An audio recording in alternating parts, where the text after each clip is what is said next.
Hello, Geeksters. Welcome to Geeksterialia's podcast, your favorite podcast about sci fi fantasy related movies, series, and literature. And welcome. And well, get pop culture in general. Sorry if I am a little, it's just that I haven't been in this for a while and my English got a little frozen for a while. But anyway, we are going to discuss the Umbrella Academy season 3 today. And well, here is my wonderful guest that you already know, Steven Stark. Hi, Steven. Hello. How's it going? Doing great. How are you? I'm doing great. I'm still processing, um, you know, um, Stranger Things Volume 2 of season 4. Oh, I'm still, yeah, I I, watched I it just got done today. watching it myself. Yeah, I watched it today and there were a hell of a lot of emotions there. So I'm still a little, you know, emotional because My, of it. yeah. But well, today we are not going to talk about the Umbrella Academy. But before we dive into the topic, These people. yeah, that those guys. And well, before we go to the topic, Stephen, how have you been? And what have you recently discussed in your podcast? What are you planning to discuss in the future? Okay. What have I talked about recently? I guess the easiest way is just to look on YouTube and see what I talked about. Yeah, we've kind of been all over the place recently. Last week we talked about the Obi-Wan Kenobi series. Mhm. Before that, we did just a general why do we love fantasy and sci-fi. Um, we've talked about recently what we do in the shadows, and in the further past, more and more and more stuff. But coming up, let's see. In 2 days, we'll be talking about Stranger Things. Hey, you want to come on and talk about that with me? Oh yeah. Great. It's It's like we almost like haven't planned that already. right. It's almost like we had it planned to begin with. Yeah. But also, Nessie and I are going to have a conversations about D&D dragons because there's been some changes recently and some updated information, and she loves to talk about mythical creatures, so we're going to do that. I want to talk about Miss Marvel. um I want to do another, I've got, just always whatever's hot and fresh, and if I don't have that, we look back on great geeky stuff. Yeah. That's what we do because that's how we roll. Yeah, and at the beginning you say your favorite podcast about sci-fi and fantasy, and but that's not true. Mine is my favorite podcast. Of course. We Of won't course. make the Of course. people in the chat choose. Well, they're here, so they should choose. Well, mine is the bilingual. You got It's me your beat there. favorite bilingual sci-fi fantasy related podcast. You got me beat there. For Yeah, sure. yeah. Well, anyway, uh right before we begin talking about this amazing season of the Umbrella Academy, let me introduce you to the super chats and super stickers. So if you would like to support me, if you like what I do, and if you want to, support or thank because of this for this content, for this type of content, you are more than welcome and to click on those buttons, and I will greatly appreciate it. So anyway, thanks in advance. So, okay, Umbrella Academy. What, in general terms, what did you think about this season? Uh, without spoilers Okay, for a no while. spoilers Yeah, at first, huh? no spoilers at first. Yes. I think the best way to say it is it didn't quite. Season 2 is my favorite. Oh, sorry. But season 3, this season, yes, it does work. Awesome. Thanks a lot. Um, I don't know. It was awesome. Mhm. It again, season 2 is my favorite. This season was still amazing and fun, and there's a whole bunch of new characters which you can know just from watching the trailer or looking at any of the promotional material. But yeah, the new characters were great. One in particular I really really liked. But yeah, overall, good stuff. Wacky and wild and weird as ever. Yeah, it wouldn't be the Umbrella Academy without that, and without dancing. Without dancing scenes, it's not the Umbrella Academy. It's just not. I mean, that sequence was pretty awesome, I must say, and it's um. Oh, let me thank Leo for the super sticker. Thank you so much. Thank you, That's hubby. cool. Just a Yeah, thanks so potato. much.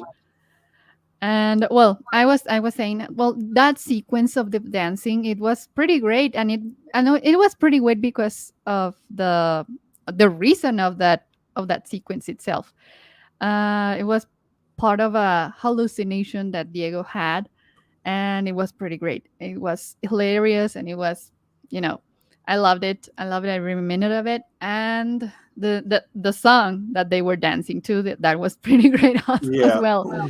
Yeah, and well, aside from that, well, I think that I agree with you that season two was the best one, but this was pretty great as well, and it had a lot of ups and downs as well, but it had more ups than downs, and Okay. most of the downs were related to the sparrows, in my opinion. Okay. But overall, it was pretty awesome. And for those who haven't watched The Umbrella Academy yet, well, The Umbrella Academy is about this family of superheroes that, yes, There's some of the them. original Hargreeves, the Umbrella Academy, and well, these guys were adopted by this millionaire something something. I'm not gonna spoil. I'm not gonna spoil it for you, but this millionaire guy, eccentric, scientific guy that adopted these seven kids that were born all the same day. And the peculiar thing about their birth is that their mothers weren't pregnant in the beginning of that day. So they were born with superpowers, and therefore this guy adopted them and trained them to be superheroes. And well, the premise of this is the premise of this whole series. I think that's everything I can tell you without spoilers about it. I can add one thing. Yeah. No matter what you predict is going to happen next in the show, you're going to be wrong. It's banana pants. Crazy. Yeah. And it has a lot of sense of humor. It's a lot of action scenes, fighting scenes, and it's pretty great. So plus they got Elliot Page. And this season they have this lady right here, Mm-hmm. Genesis Rodriguez. Yeah. She was great too, I must say. Be Yeah. still my heart. I fell in love. I did. Yeah. She was my favorite Sparrow by far. I mean, it's easy for her to be your favorite Sparrow. She's the only one of them that doesn't suck. Yeah. But like she went above and beyond. Like I was really just wow, she's great. Yeah. And she truly became a, well, she was already a Hargreaves, but in this season she truly became one of the umbrellas instead of the Hmm. sparrows. And I love that. I love that she has a great personality, and the way she fit into the family was excellent as well. And yeah, I agree with you. And well, I think that's everything we can say without the spoilers. Yeah, So be warned, there will be spoilers, and there will be a lot of spoilers. So if you want to keep watching, you are more than welcome. And if you don't, please stop this, go watch season 3 of The Umbrella Academy, and come back. We will be here. We won't go anywhere. yeah. This lives forever on YouTube until the fall of society. So Yeah, until the zombies reach us. And right, right. yeah. Okay, well, uh, okay. The sparrows. Let's talk about the sparrows. particularly Ben Sparrow. Sparrow Ben Hargreaves. Yeah. Okay. Well, Mm, I loved, like, everyone in the Umbrella Academy. I loved Ben from the Umbrella Academy, okay. and this version of Ben is a little obnoxious, to call it. Yeah, you Kindly. are being too kind. He's Yeah, an I'm being kind. asshole. Yeah, yeah, yes, he's a complete a hole. And well, there's a reason. There is. I think we can justify his a holeness in this season because he's pretty much trying to be seek approval from his dad, and therefore he's overly competitive and overly, you know, He awful. fall, he's falling into the same trap that Luther did in season one. Yes, yes, I saw that parallel too. Yeah, I mean, I think it's meant to be that very thing. It's a way for Luther to be able to reflect on what was for him, and for him to be able to try to bridge that gap with Ben. This Hmm. Ben doesn't succeed very well, but it gave him the ability to try at least. Yeah, and he's not very smart. This version is not very smart as well. So that adds up to the fact that he's trying too hard, right? And regarding the rest of the sparrows, oh my god, where to begin? Um, shall we go through them by number? Number one, Number one, I don't even remember his name. Marcus. Marcus, I guess. Yes, we saw way too little of him. Yeah, first Mhm. person to get Kugel blitzed, other than the Yes, dog. yeah, and well, we got number two, which is Ben.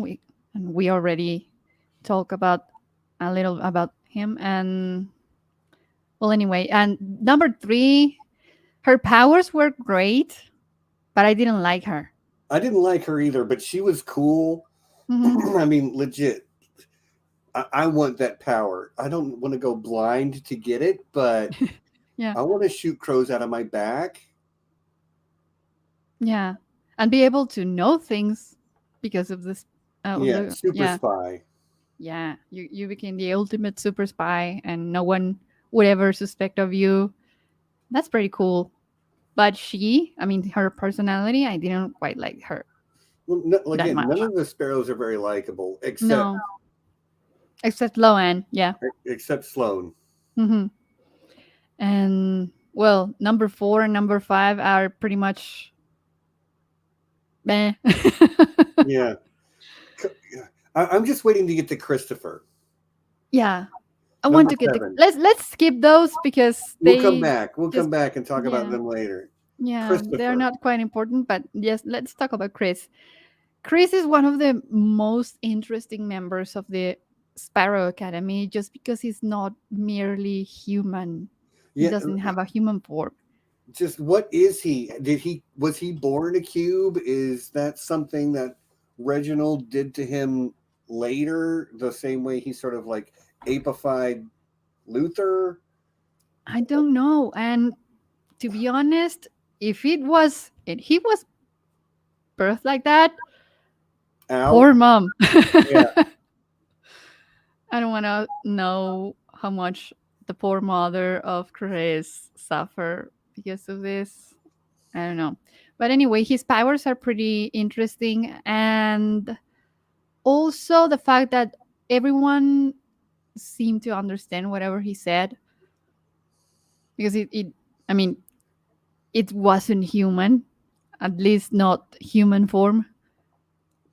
And therefore he didn't talk humanly, but everyone seemed Yeah, to all the other understand. sparrows could understand Yeah, what he was saying. and And apparently he's funny too. yeah, he has a like a great sense of humor, a little Hmm. sarcastic, a little dark. And well, He's great at parties, though, man. He's a disco ball when you need him to be, and yes, he's like a square disco ball.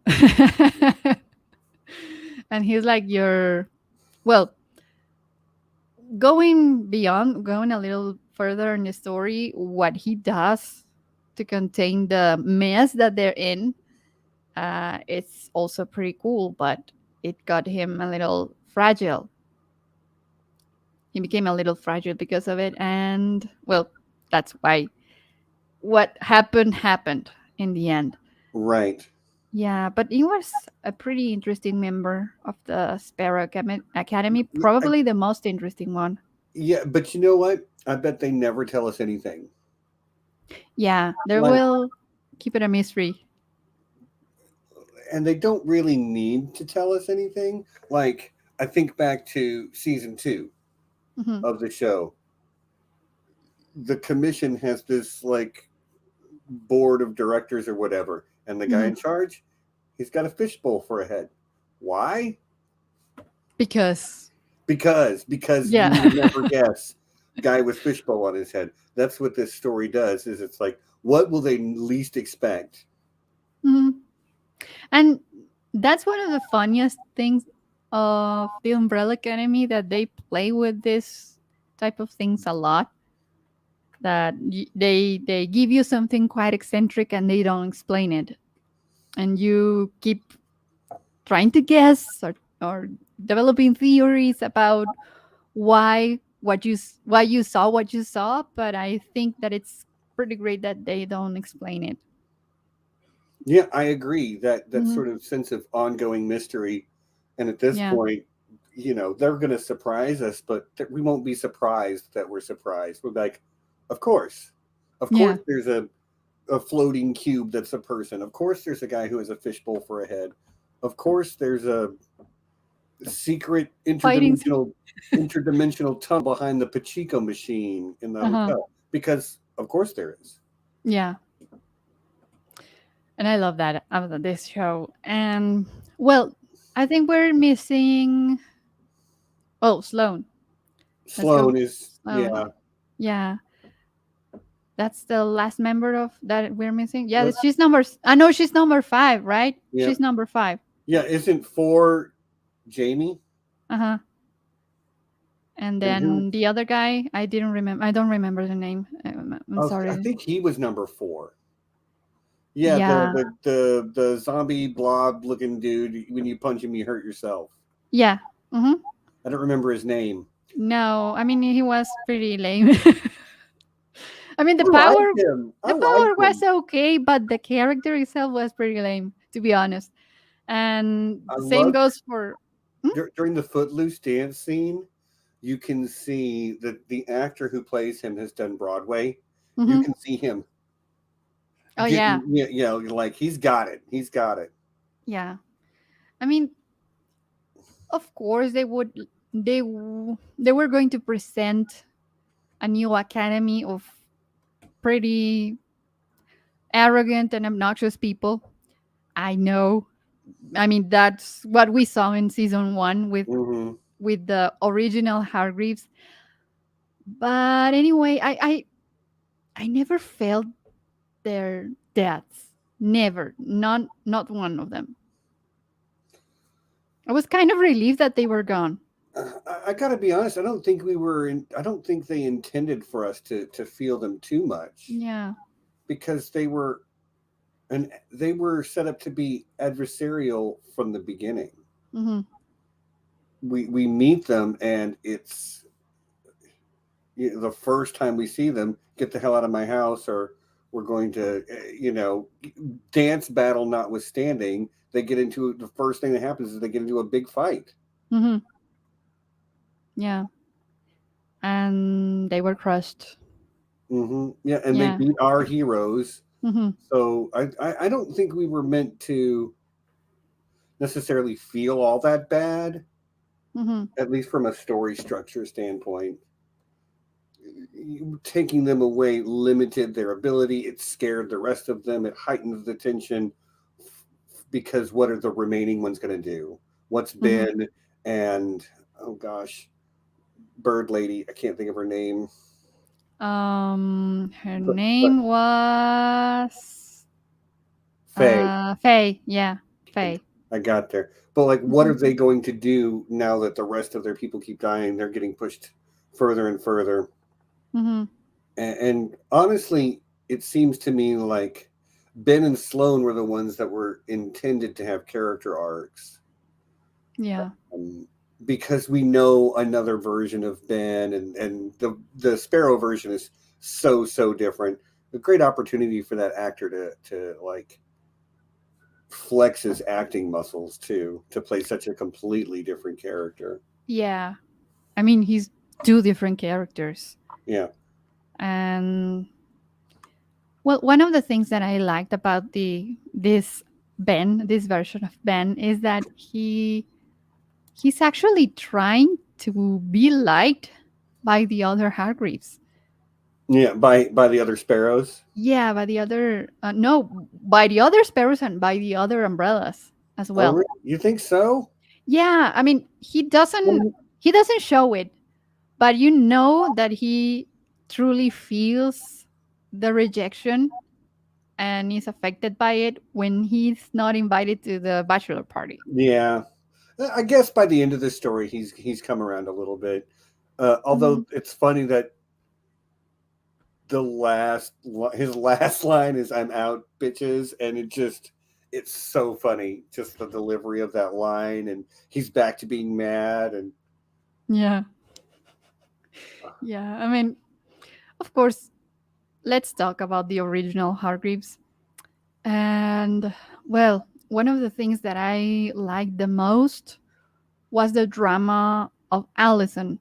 I mean, of course, Allison is hard to like in this season, but you very understand hard. why. But you understand why she's suffering Yes, you the do. way she's suffering. I mean, she has lost way too much, and it's understandable that she's so angry. But of course, you you don't really seem to empathize too much with her. I mean, I do understand, and I do understand that well, she has gone through a lot, but her behavior is not completely it's understandable, but it's not justifiable, Yeah, it's I not a think. yeah. Uh-huh. I think that's a So, good way to put it. mhm, Like I just I like Allison, mhm, but and she has been through a lot, and she has lost a lot, and that's traumatic and stressful. mhm, Um,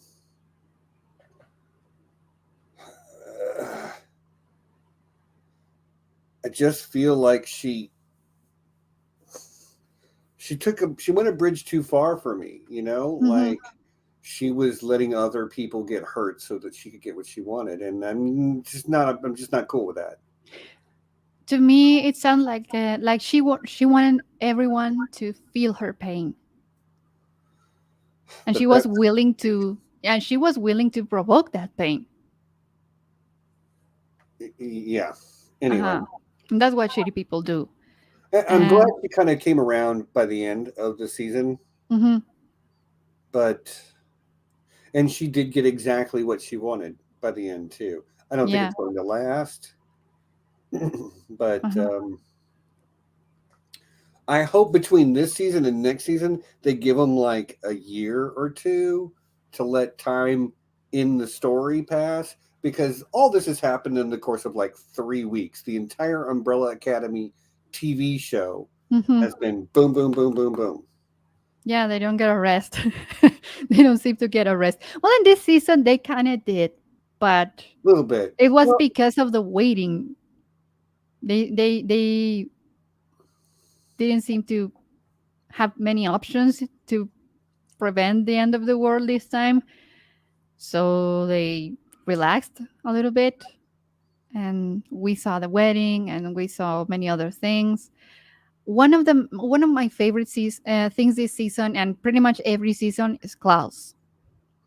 oh, where this beautiful man. Oh, Yeah, I love you, buddy. He's my favorite character in the whole show. me too. Yeah, mine too.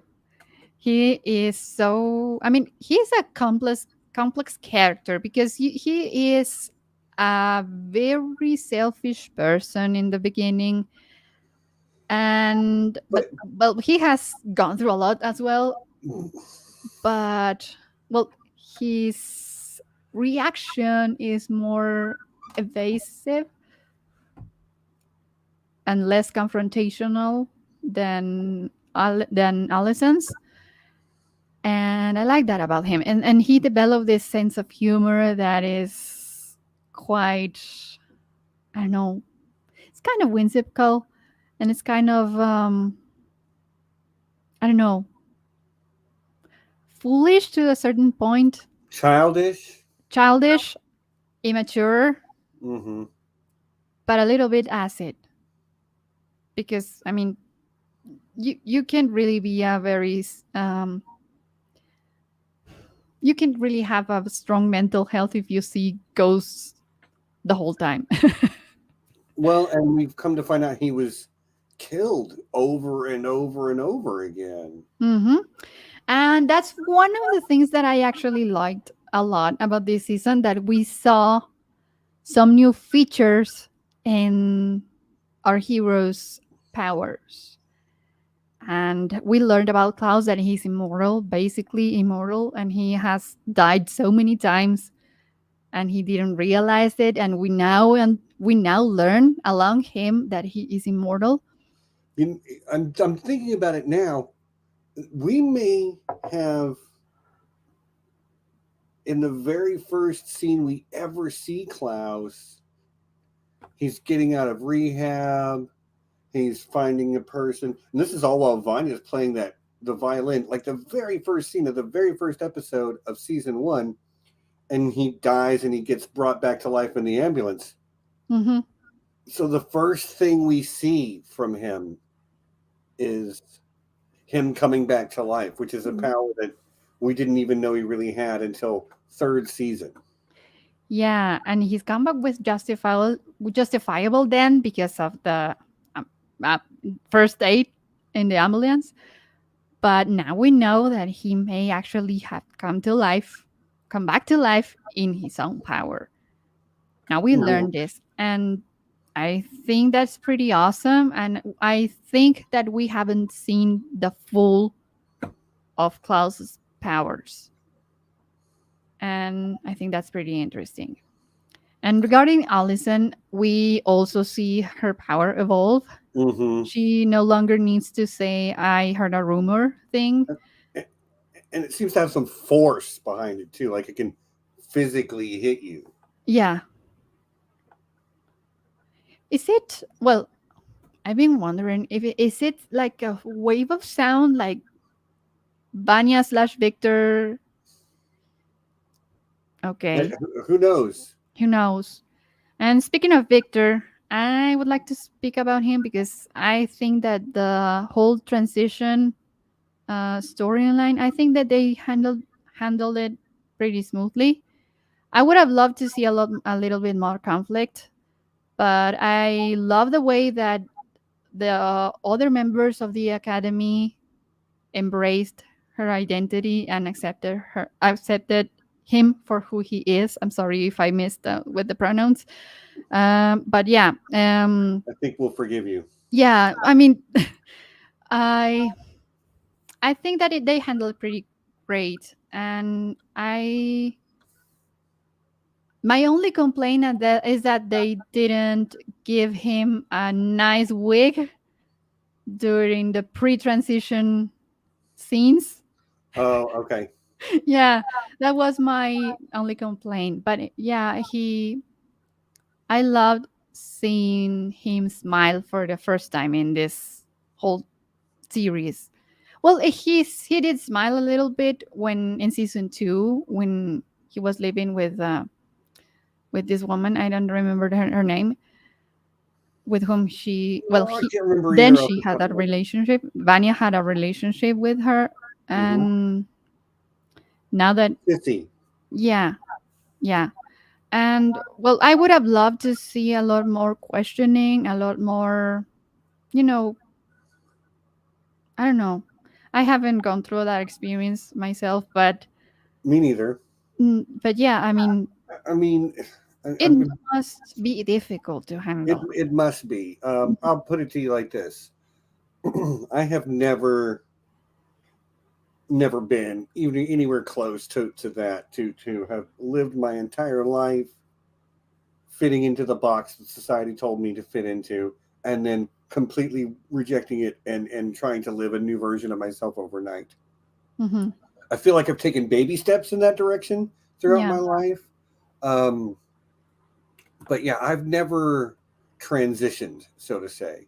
Hmm. So I don't, it would be very out of place for me to speak for the trans community. Yes, me too. but So, I, but I do agree with you. To mhm. me, it felt like it was done pretty well.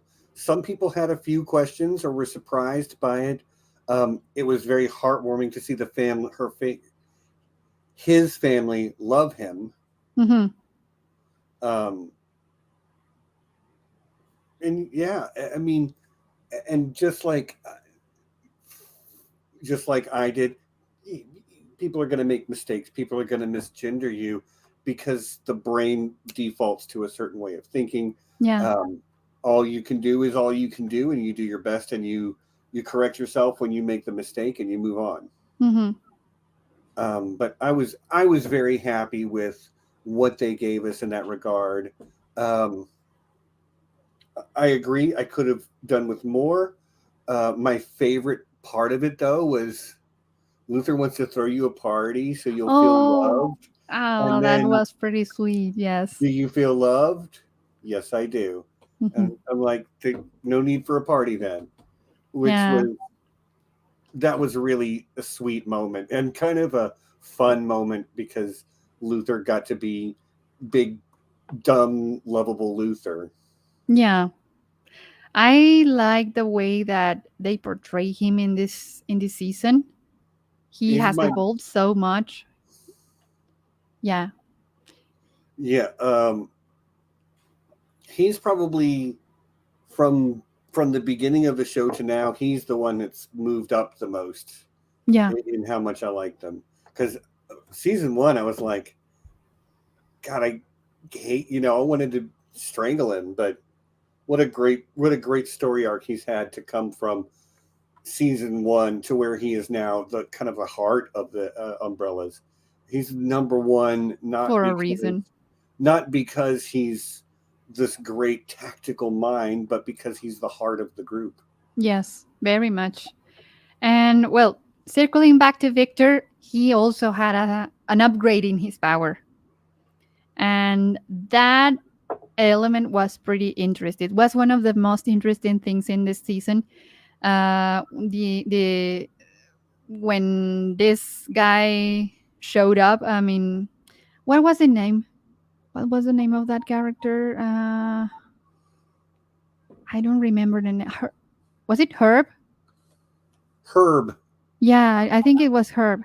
Yes, and that we know that he has all grown up and he is now an older guy because they left the timeline and he went with the timeline and he's now like about 70 years old or something. Oh no, you're thinking No, of it's not Herb. Is it Harlan. Harlem? Yeah. Herb is the guy that worked for the commission, Yes. the little short guy. Yeah. Uh-huh. Harlan was Sissy's son. Yes. Yes, yes. And we now see him well grown up. He saves their butts and he By blowing teaches. up a couple people's heads, but yeah. Yeah. Some people that we didn't care that much for. And he That's cold, man. That's ruthless. I mean, those were pretty, I mean, meh characters anyway, weren't they? I don't know. I mean, we don't know. They didn't last very long for us to find out. Hmm. We may see them in this new season, in I this new kind of hope world. so. Yeah. And well, hopefully they are gonna make us like them more without powers. Probably. I don't know. But anyway, back to Victor. Well, this guy teaches Victor how to handle a new feature of his power, which is being able to listen the vibes, the personal vibes of every person, the vibrations, and this way, um, well, this is how Victor was able to subtract the power of this guy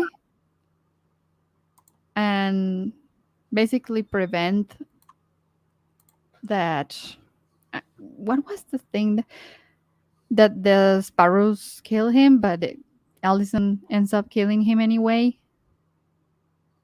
I don't know what was the reason. I don't remember what was the reason for him to transfer his powers to because Victor. What because was it? Because Victor felt guilty of okay, so transferring the the. reason that, at least as far as I understood it, was that he didn't want to have them anymore Hmm. because he he wasn't born to have it. He didn't know how to control it well. That's why Hmm. he, I mean, yes, we know he's autistic, but that's why he was listening to all the sounds so he could calm himself. When he got, when he lost control emotionally, he couldn't Hmm. control the power, which is why he ended up killing all the mothers to begin with. Yeah, that was also something very interesting. The the change in the timeline, for which they were never born in that timeline. Yeah, It was. which, so, but that makes me wonder, so they have to have been born in the timeline they're in now, Hmm. but they were born under such weird circumstances. That means Reginald Hargreaves, the one that's living in the tower at the end, still did that in this timeline for them to be born to begin with. Also, hi Potter. Hi. So I know Potter watched it and he really enjoyed it. We talked about it a little bit. Um, so, but if they were born, does that mean the sparrows weren't born? Also, the difference is in season one, there were 47 babies born that day. In season three, there with the sparrows, there were only 16. So Well, what there's I understood is that, well, in the original timeline, only 7 of those 47 babies were adopted, and the same in this other timeline. But I mean, there were, and instead of 47, 40 were born. That's what I believe. And the original sparrows, the original umbrellas weren't born because their mothers died before they were able to be born. That's what I understood. I don't know if I'm wrong. If you think so in the please tell me in the comments. I will be more than happy to be corrected if I am wrong. But I don't know that anybody can say you're right or wrong. I just don't mhm, think we even know. I think even people who have read the comic books can't really know because they've changed enough stuff from the comics that you can't be sure. mhm, But all I the way I see it though is that the umbrellas were born because Hargreaves released the lights, the marigold mhm, is what Harlan called it. He mhm, released that. They found certain women; those women became pregnant and had babies that day. So that's Hargreaves doing his thing to make sure the sparrows are born. mhm, When that didn't happen in this season, it started to tear the universe apart. So the universe they're occupying at the very last scene at the end of the season, Hargreaves has to have done this still, mhm. but I don't know. Time travel, interdimensional shenanigans never make any sense Yeah. because the whole reason he did it was to bring them to that room so he could extract it. He could extract the marigold to reset the universe where his wife would be with him. It's a love Mm-hmm. story, but it just makes me wonder how that works in the universe they're in now, where they don't have powers, so they don't have the marigold, but they have to have had it at some point because they wouldn't exist without Reginald making them to begin with. Well, I think that's questionable because maybe in this new dimension they weren't born at all. Well, they weren't born at all in the other dimension. Yeah, I mean, they jumped from one dimension to the other, and in one, they ended up losing their powers, but there are no other selves, other versions of themselves in this dimension. That's what I believe, but I'm not sure about that. Yeah, like it's wild. If you think about Hmm. it too much, you can run yourself in circles. Yeah. Because like I really think they shouldn't exist without Sir Reginald making them. That's how they came to be in the first place. Hmm. Okay. Oh, sorry. There's an interesting comment here. The big question is, what in timeline made the US drive on the left Oh, side of the road? yes, I noticed that Yeah. the steering wheel is on the wrong side of the car, and they're driving on the other side of the road. Yeah, that's one of those little details that the show really thrives Mm-hmm. in showing us. One of the other things I noticed way back in season one was that the show was set in 2019. And there are Nobody no has cell phones. no cell phones. Uh-huh. And the same is in this, well, in the second dimension that we see them. Mm-hmm. The same happens. The same happens. I mean, there are a lot of cultural references, pop cultural references. For example, the Cobra Kai one. That's one of the that's I loved it. I loved it. But there are a lot of pop culture references in this, in every pretty much every dimension that they are in. But there are no cell phones. There's no that type of technology, and I find it a little weird, but not in a bad way. Yeah, like even down to back in season one when Allison is trying to find out stuff about the crazy guy that Vanya was hooked up with. Mhm, She had to go. There was no internet. There was no computer for her to go search on. She had to look through the old microfilm copies mhm, of the newspaper and stuff. So yeah, there's definitely something going on with the technology as well, mhm. which makes me think it's a Sir Reginald thing again, because he's the one who's sort of driving the narrative. Maybe from the top down view, he's the guy in charge. It's Yeah. always been about Sir Reginald on some level. Mhm. I agree. And well, continuing with the all the other members of the academy, I think that one of the members that grew the most this season was Diego. Mm-hmm. Because Diego was kind of unlikable in the first two seasons. Well, in the second season he was likable, but his motives were a little foolish. He still had that hero complex. Yeah, and in this season we learned that he has a son. That when I saw the kid, I was like, "That's a hell of a white kid to be born For those from two two brown brown people." people to have, yeah. Yeah, that kid is too white for to be. I mean, the children, the child of these two people.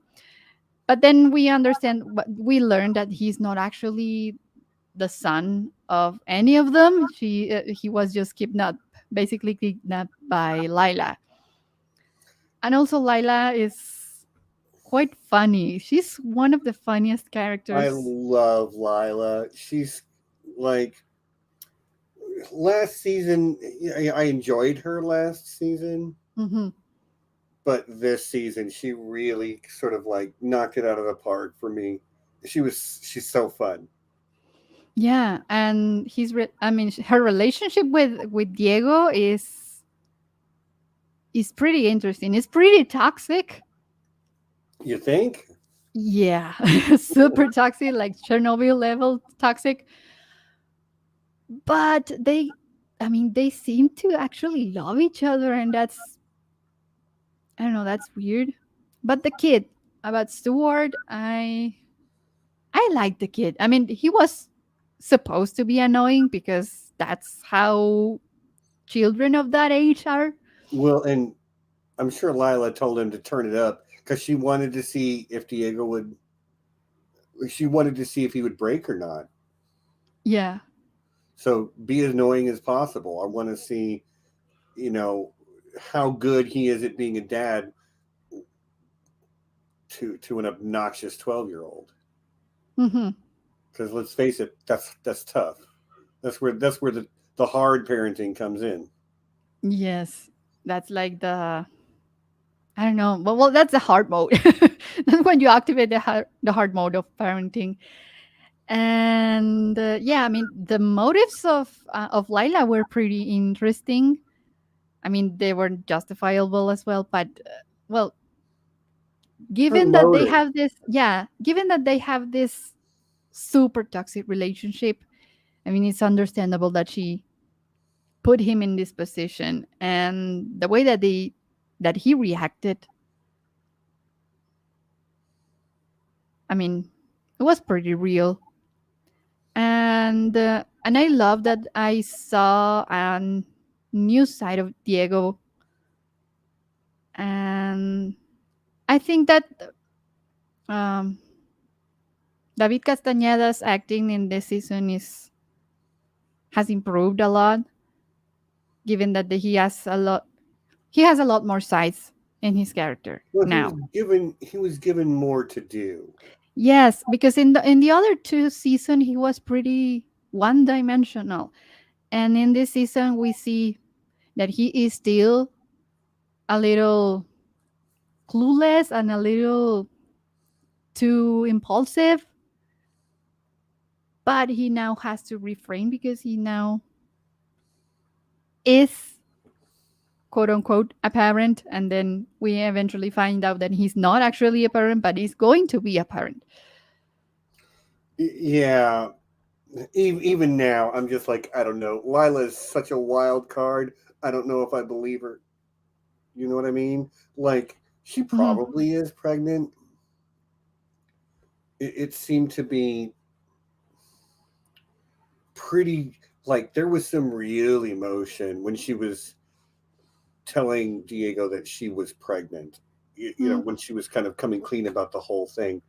I thought there was some real emotion there. So I don't think she's lying, but god dang, that woman's hard to trust. But god dang, do like uh, here's you want to know the sad truth is that Lila is the girl that I always end up trying to go for. The, cra- Oh, the crazy one, the wild one. Like at least when I was younger, Lila is the one I would have gone after, and I would have paid the price just like Diego did.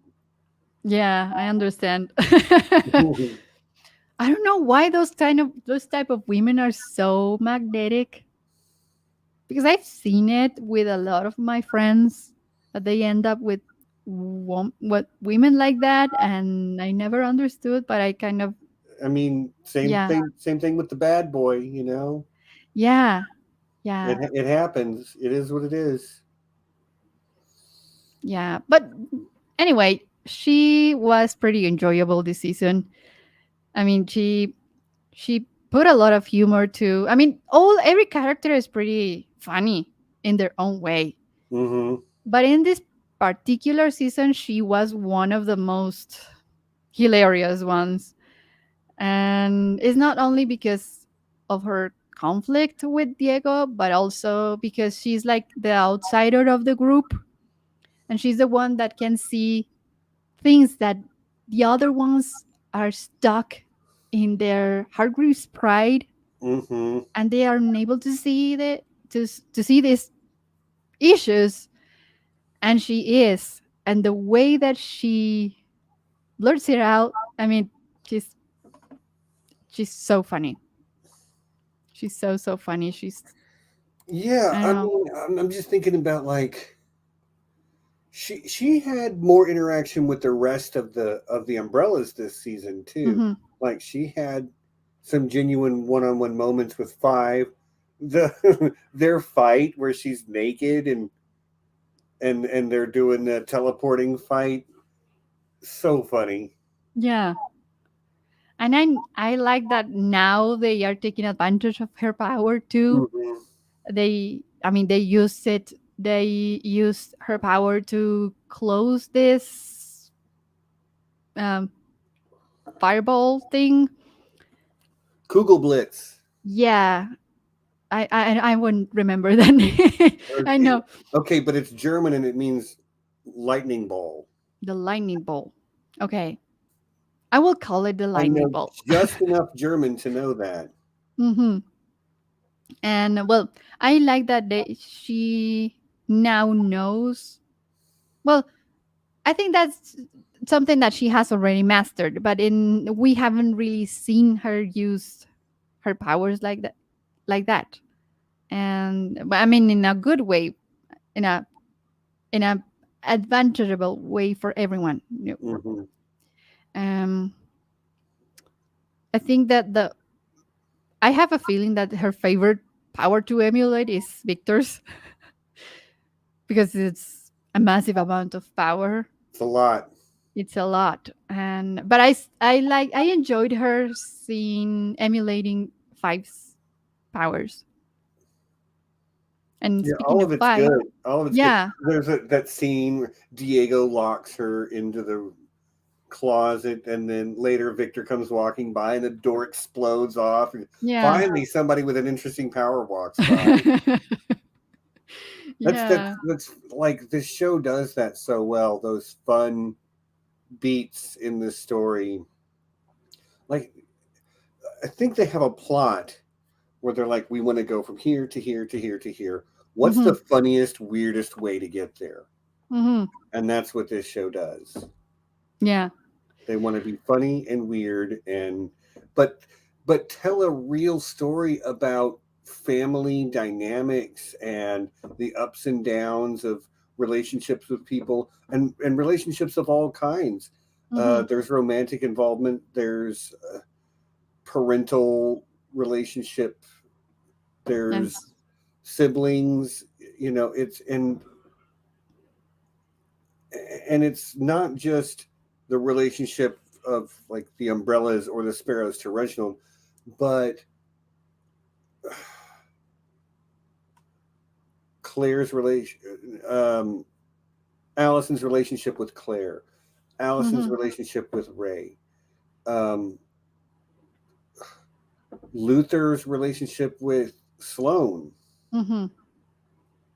Diego's relationship with Lila, and the probable, the child they're probably about to have. Hmm. It's a great story of human interaction. Well, we have here a comment from Padar that says that there were some scenes where what Lila was alone and looking at her stomach. So that Yeah, yes, I there were, and I think that maybe it's right. Maybe she is indeed she pregnant. probably is. I She just don't trust probably is. Lila. I understand why you don't, but I think that this time she is actually telling the truth. I I think she probably is. I just Uh don't huh. trust her. Okay. And well, let's go to Five. Five is always a great character. Yeah, fun. He's always fun, and he's always wise. He's the brains of this group, and he actually proved himself to be the brains of the whole bunch. But Sloan is also pretty smart. I love that conversation when they were interchanging um, like plans. before they were able to capture, or I don't know, Mhm. the lightning bolt. I'm not gonna say the word in German because no, It's Kugelblitz. the Kugelblitz. Yes, they were going to. They were planning to um, isolate this Kugel something, and they were the ones who actually planned it. Both number fives. Hmm. But of course, our number five is a little bit ahead of her because of his age and what he has Well, and experienced. he's done time travel and interdimensional travel already a few Hmm. times. Yes, and he grew old and then came back in his teenage body. And I know it's you know what concern I have regarding the actor is that he is actually growing up, and the whole series, like you said before, is it takes place in less than a month, Yeah, just like 3 or at 2 weeks, least 2 or 3 weeks. at least for him. Some of them went back to like because season two ends in 1963. Hmm. Some of them went back to 1960 or 1961, but he arrived in 1963. So for him, it has only been a very short time. Hmm. For Allison, it's been a couple of extra years. For Klaus, for Luther, for Vanya at the time, now Victor, it was only a month or something like that. But Hmm. yeah, not a whole lot of time has passed for five. Hmm. Yeah, so I have that concern. How are they going to justify the actors aging in the story? That's why I said I kind of hope that for between season three and four, they say like 2 years later, you know, Hmm. because he's not he's already doesn't look like a little kid anymore. Yeah, and I well, was super, maybe they will do that. And you know what? Why? It's because, well, a lot of them were pretty relieved knowing that they no longer have superpowers. It was like their chance to be normal people. So maybe they will do that. Maybe they will do a time jump or something, and they will be able to justify this, his growing, I mean, his growth, right. his He's growing up. hmm it's actually growing up. Yeah, And that kid is a great actor too. Like yeah. I forget that he's not 60 years old. Hmm. He does emulate that. I mean, he's pretty great. And the conflict that he has with his own body is Hmm. also noticeable. And yeah, he's a great character. And I love the whole fighting scene with Layla was amazing, like you said. Uh, he's the one who figures out everything pretty much. And I like that. I like that about that character. And I also enjoyed Klaus's new relationship with Mr. Hargreeves, with Reginald. And the Yeah, I enjoyed it too while it lasted. mhm, But of course, Reggie is using him. yes. And I mean, you as the audience, you know what's going to happen. You know that he hasn't changed at all.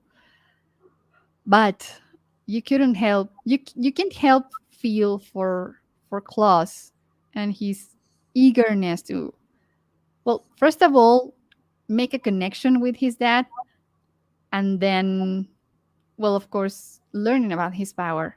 Hmm. But it takes way too much from him. I believe he has suffered a lot.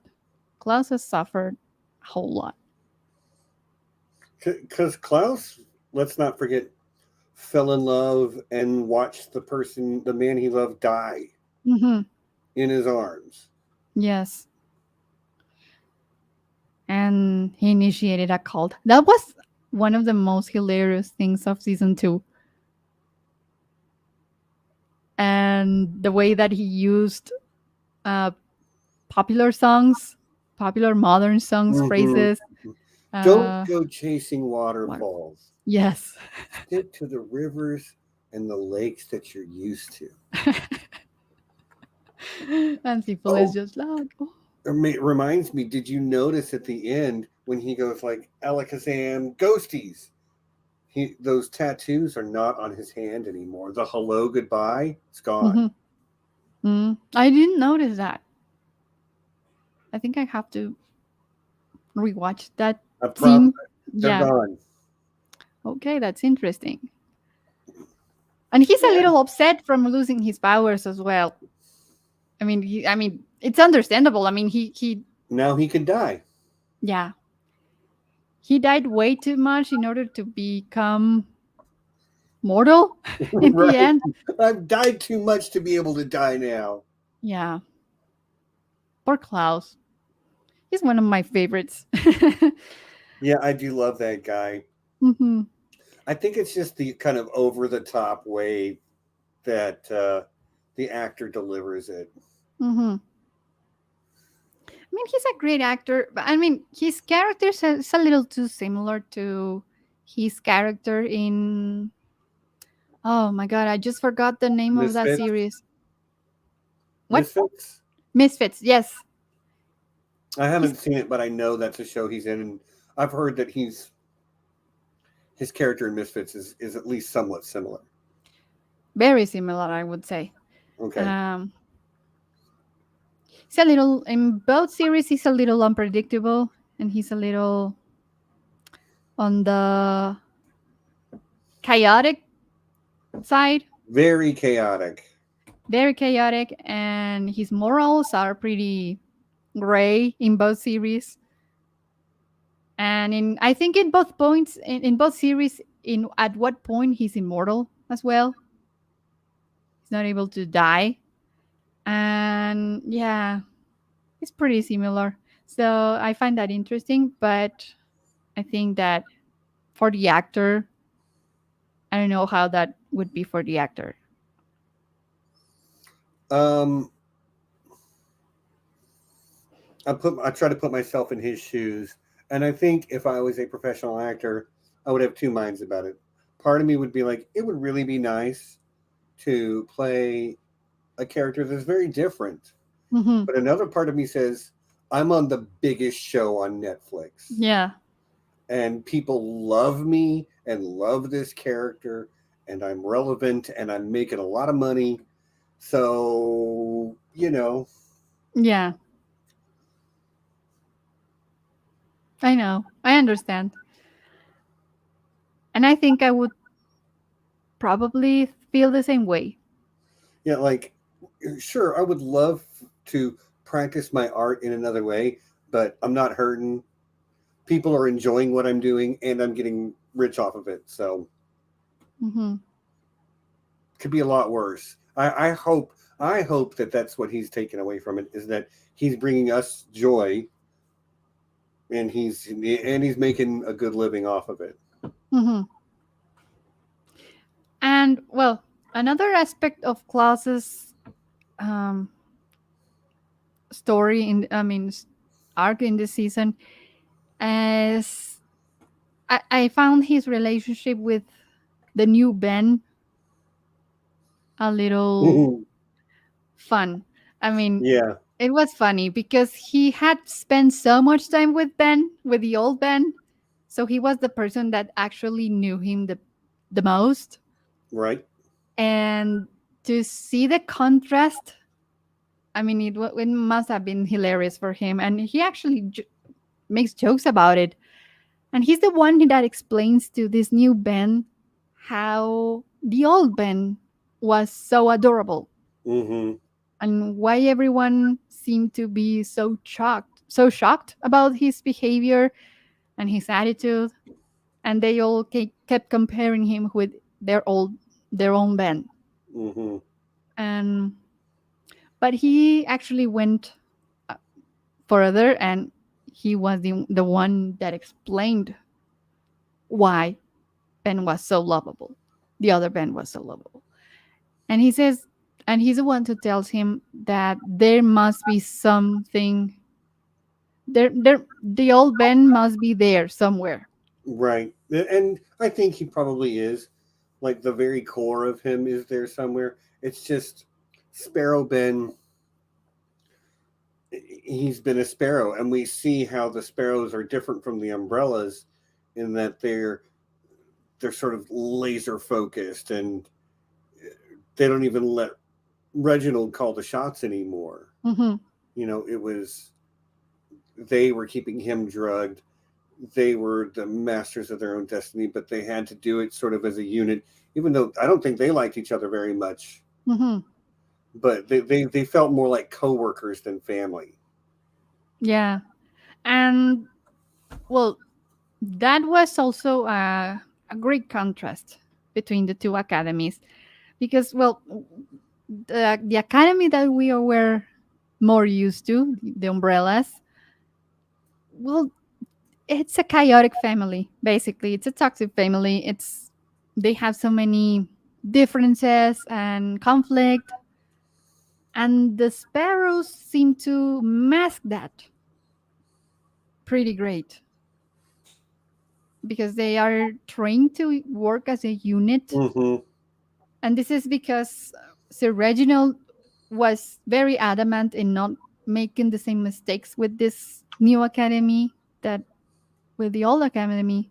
What he learned about the old academy when they were in the 60s,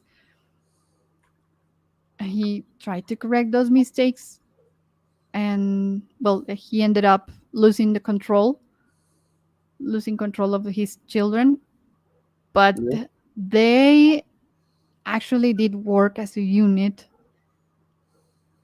And you see that in the discipline that they have. That scene where they are running on the treadmill, Mm-hmm. they all have the same follow the same the pace with the same foods. I mean, In that scene, it's funny. Christopher is there, mhm, it's just spinning in the air, mhm. like he's running along with them. Made me laugh when I saw because he's on the treadmill too. Not really on a treadmill; he's just floating in the air. But that really made me laugh that he was there in training with them Yeah. on his own version of a treadmill. Mhm. And Oh, sorry. uh, and when Luther sees this, he's marveled by it Mm-hmm. because it's all he ever wanted in for his own family, and it's the thing that makes him see the sparrows in a different angle. And it's when he actually connects with Sloane, he Right. sees he sees the good side of the sparrows in that particular moment when he's in the gym. Yeah. Again, it's that thing that he thought he wanted, that he worked so hard to have when he was number one with Mhm. Sir Reginald back in the backstory of season one. That's all he wanted. But it doesn't take very long for us to realize that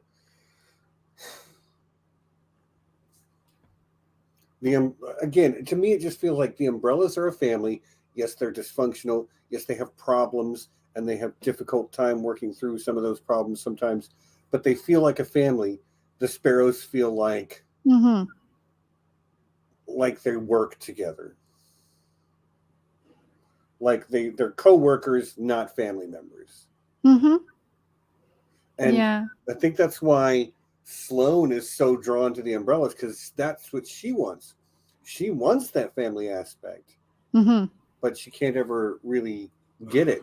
But that's why this Ben here is so far out in left field from other Ben, because he's bought in. He's bought into that whole, like, we're the Sparrows, we're a team. We have a plan and we strike and we work together. And but when things start to go sideways for them, none of them really know what to do. All they Mm-hmm. really can think about is attack, Yeah. because that's how they've solved every problem. Mm-hmm. And they don't truly have a. I mean, Sloan is of course like the smartest in the sparrows, but they don't really have a brain on the group that actually guides them and tells them what to do.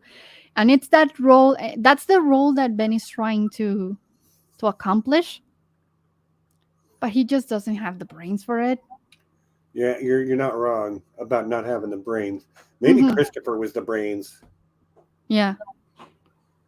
Well, we don't know that because I mean Who we knows? never actually see him speak like in human understandable language. But well, no, I believe Chris was more like a comic relief in that family. I'm just saying, maybe he was, though. We'll never know because we don't know what he was saying. Hmm. Yeah, but the leadership of the group. I sorry, I'm I'm a sorry. little I know sleepy. I'm boring, but No, you're not thanks for boring. It's putting up just with that me. I haven't slept too well in this week. And I was saying that Ben is trying so hard to be the brain of the group, but I mean, he simply won't accomplish that. Partly because, like I said, he doesn't really have the brains for it, and the other part is that he actually cares too much about what other people say about him, Hmm. and that's something that Fi simply just doesn't give a shit.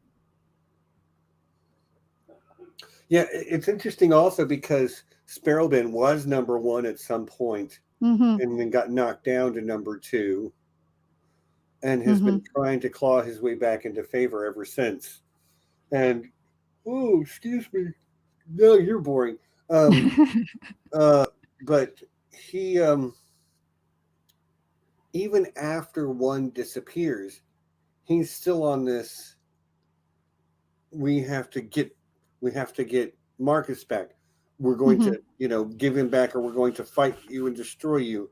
And he's not willing to listen to any sort of like explanation or anything like that. Mm-hmm. Um, he's always in attack mode. He always is ready to. I think he's trying to prove something, and he's probably trying to prove it to himself. Mm-hmm. Whew, sorry, that he would make a good number one. Yeah, you're not boring, I promise. But it's past my bedtime. It's Friday. It's hot outside. I work outdoors, hence the lovely Yeah, tan. Um, I understand. It's been super hot and super humid here, which is a little unlikely because yeah, you've lived in El Paso, you know that it rarely hot, ever rains.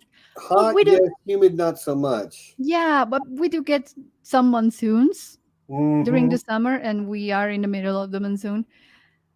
But it's super hot, and I spent the whole day, the whole afternoon. Yeah, I know that's exactly how this day was.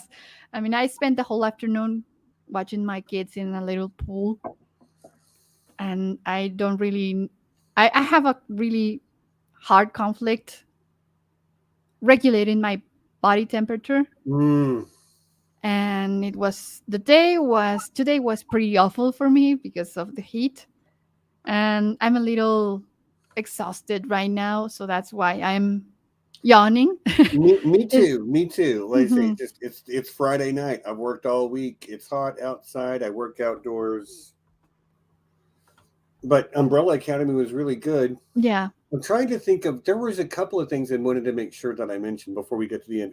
When I think of any of them, oh, excuse me, we need to stop talking about yawning because it's going to continue to hurt like that. When I think of them, I'll bring them up because that's the only way I'm going to remember. Um, hmm, because I know there was something. Could it be Elliot and Allison's relationship this season? Who? Because Elliot, I mean, I'm sorry. I was saying the name of the actor Oh, as, I mean, Victor. Victor and Allison's relationship. Well, that wasn't what I was going to talk about, but let's talk about that anyway. Yeah. Okay. And while you remember what you were trying to say, let's talk about it. Well, it went. It had a lot of ups and downs, that relationship Hmm. in this season. I mean, Allison has always been sort of supportive of Victor back in his days as Vanya, but she truly was the one that erased her memory of having powers. So there will always be a little hint of conflict between them, Hmm. because that's something that you simply just don't do to one of your siblings. But I mean, it's understandable because she didn't on the orders of Reginald. I mean, she was And pressed she was by a little. Reginald. She was a child and didn't understand. Yeah, but they really had a they always had a shitty relationship with her. Well, I mean, with Vanya, then Vanya, and now they improved this relationship, and they now actually love Victor for who he is and accept him. And she's the first one to accept him. Hmm. She's the first one to find out that he is a he, and she's the first one to be supportive with him. And then to go from 100 to 0 like that, when she found out that he was the cause of their mother's deaths, I found it a little. I mean, like I said before, I understand her reaction, but it's a little bit too much for me. In my That's a opinion, writing. she. That's a writing choice, not an acting choice, Hmm. though. I know. Yeah. I mean, I'm strictly speaking about Allison's reaction. Hmm.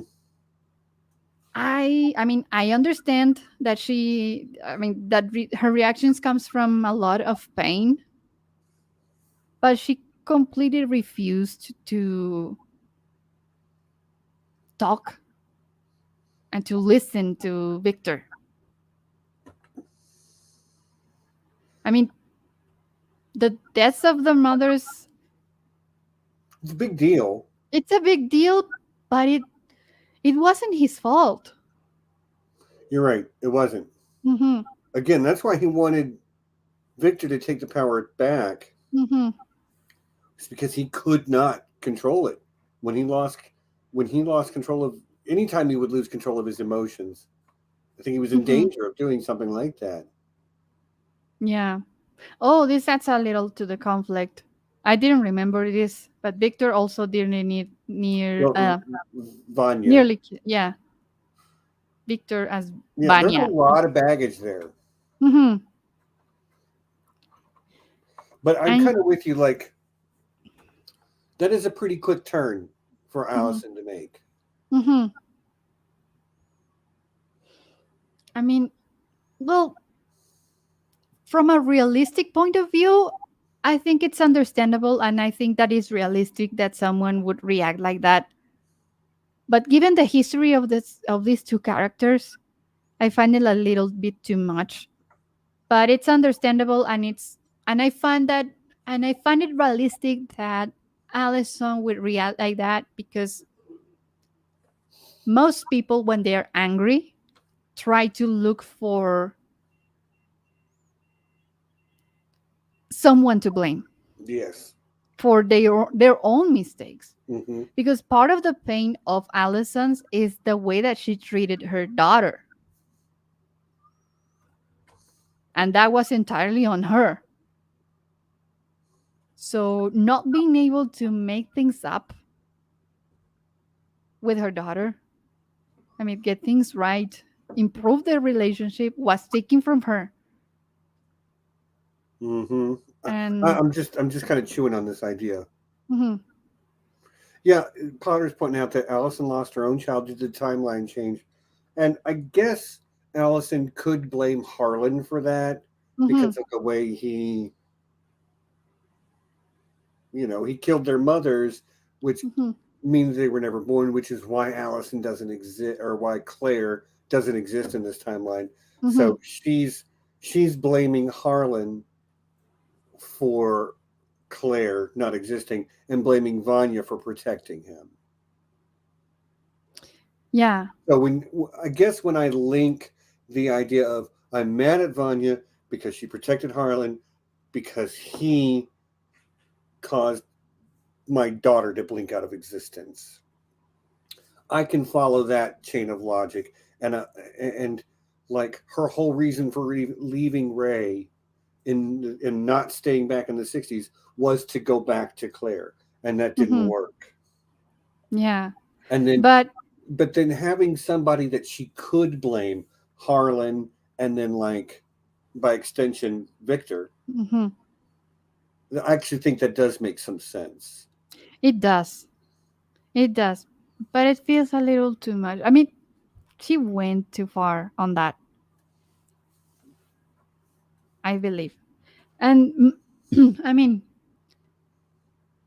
even if Harlan hadn't killed their mothers,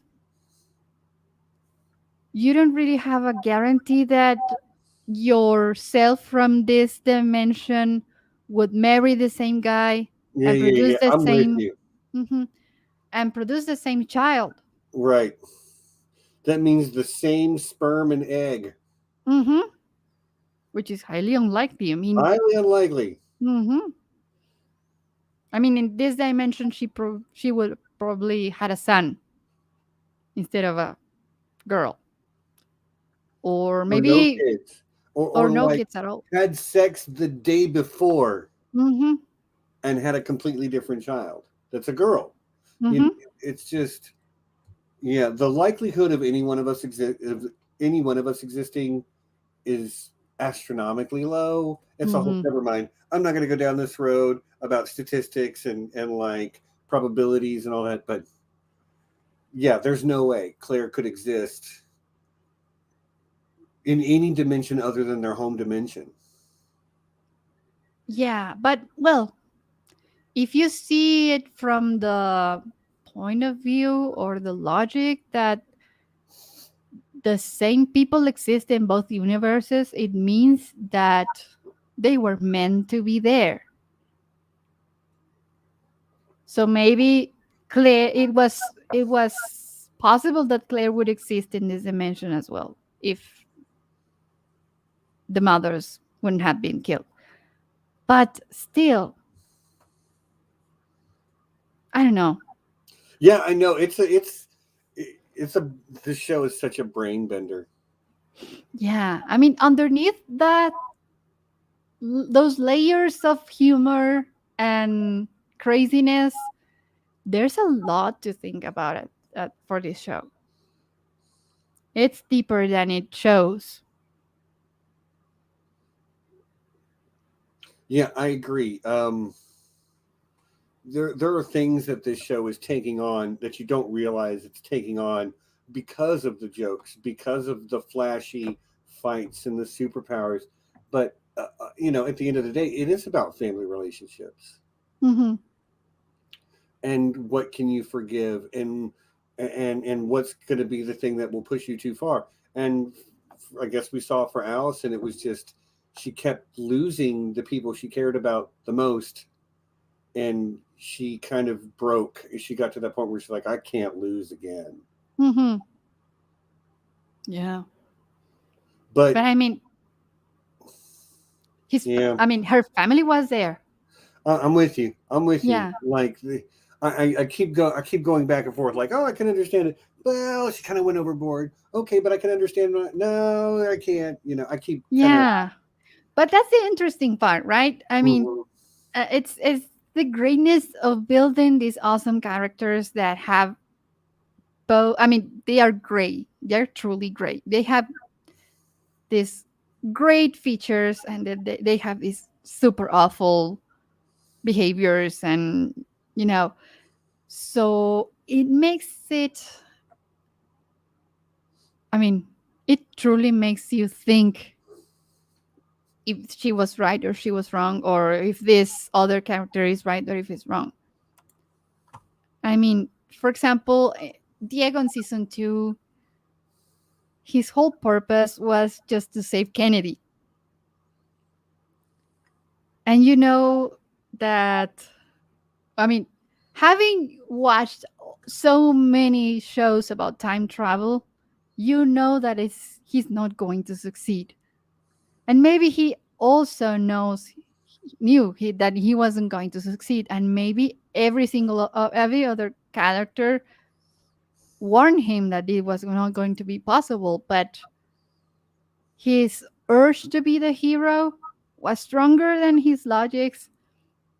And there's a fun side of it, but there's also a very profound side of it, because he also wanted, he's very much like Ben in this season. He was very much like Ben in this season. He was number 2 as well. Mm-hmm. And he also wanted to take over. Yep, you're right. The And he parallels was, that they do in this show are yeah. really good, you know. Hmm. And it's not always number to number, but like the parallel of Luther and Sloane this season was just, and it was so heartwarming to watch too. Yeah. But yeah, I guess I didn't think about that. The way that Ben this season looks the way Diego did last season looks the way Luther did in season one.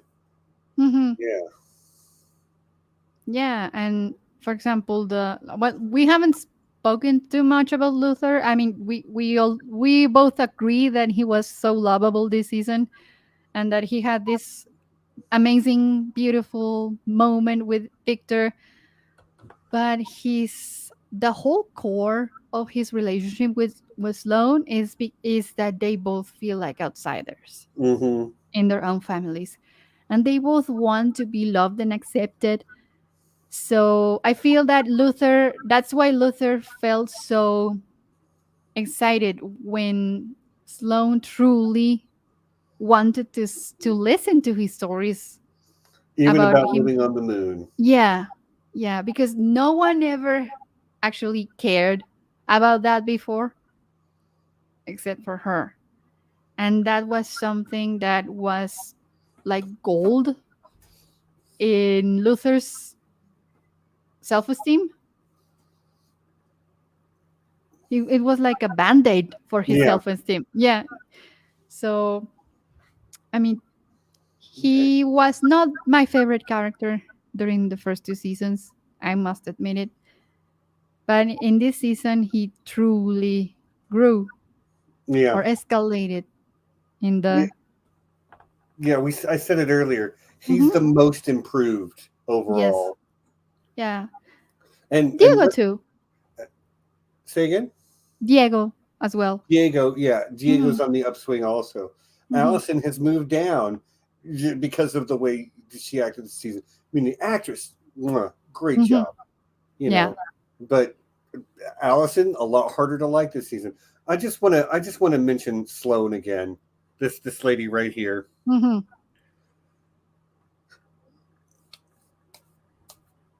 I never heard of the actress before.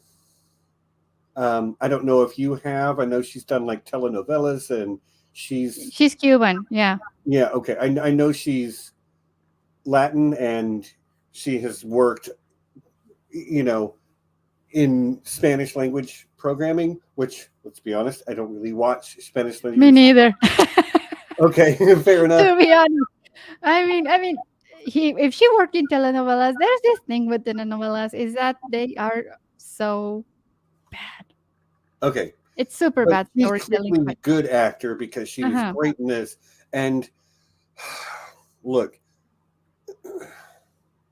how do I want to say this? I don't want to objectify her too much, but she is a legendary hottie. Oh yeah. I Yeah, mean, I like mean, yeah, she's Cuban, and yeah. yeah, just I was like, wow, She's beautiful. She's very, very attractive. The character she portrayed also was very lovable. So I was just like, where do I get me one of those? Yeah, and the chemistry that she had with Luther, Mhm. it was beautiful. It was Yeah. beautiful. I mean, under that big muscly costume he's wearing, yeah, he looks kind of ridiculous. But let's be honest, Tom Hopper is a very good looking man, also. Hmm. Yeah, Very good looking. he's not my type, but yeah. I got you. He's not my Uh-huh. type either. Hmm. But Oh, I just remember something about Allison and Luther that, oh my goodness. That scene where she forces him to, oh, that was too I cringed much. so hard Yeah. because I'm like, this is not okay. And Yeah. then the effect that her power has, and she can't get him to stop when he Mhm. clearly wants to. He doesn't want to be doing it to begin with, but ooh, it It made was, my whole yeah. freaking skin crawl. Uh, that's probably the moment where I went, you lost me completely, Allison. Yes. This Yes. is the point where you lost me completely. Because I can understand her um grudge against Victor, Sure. but what she did to Luther is unspeakable. Yeah. I mean, there are certain words I don't want to use so we don't trigger people, but she did not get his consent. Mhm. And lack of consent and those type of, like, that was an emotional assault if ever there was one. Yeah. He's lucky it didn't go any farther. Yeah. And it was going to even have consequences for herself. Hmm. But I mean, I don't know what she was thinking. I can understand that she's in pain, but no, Yeah, you just don't do that to. like that is the type of thing where it's like I can't imagine a situation where I would I would do what she did. Hmm. Um, there are other things she did where I can see I would do them. I can understand the things she did to Claire. I heard a rumor you were very sleepy because I'm exhausted. I'm frustrated and all of that. But like the whole "you love me," I heard a rumor you love me type of thing. Hmm. I heard a rumor you want me. Like that would feel so empty and hollow to me. Like any affection that person gave me after that would feel extremely empty. Yeah. And oh yeah, I see Patty talking about Allison. Yeah, she was not the original Angelica Schuyler, but she did play Angelica Schuyler on Broadway. Angelica, Eliza, and Peggy. Have you seen Hamilton? Yeah, I have.